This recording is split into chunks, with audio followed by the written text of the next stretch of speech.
Toothpick chicken এই হিসাবে boneless chicken খাটিয়া লইবাই, যে হিসাবে আমি লইছি দেখতে পারডাই।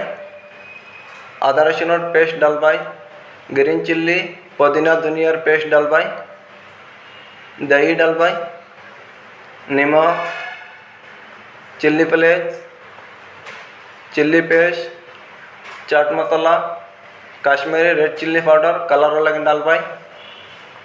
এইভাবে মিক্স করবাই। সামান্য কর্নফ্লাওয়ার ডালবাই, বেসনও ডালতে পারবাই, কোনো অসুবিধা নাই। এই হিসাবে মিক্স করিয়া 15 মিনিটের লাগে স্টক রাখি দিবাই।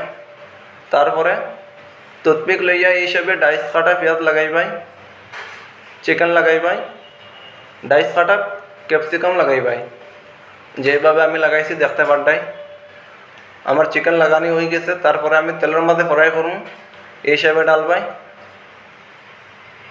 যে হিসাবে আমি ডালছি এই হিসাবে ফ্রাই করে নিবাই। ফ্রাই হওয়ার পরে এইভাবে জালি দিয়ে বার করবাই। বন্ধুরা, এই হিসাবে টুথপিক চিকেন বাড়ির মধ্যে বানাইয়া খাইতে পারবাই।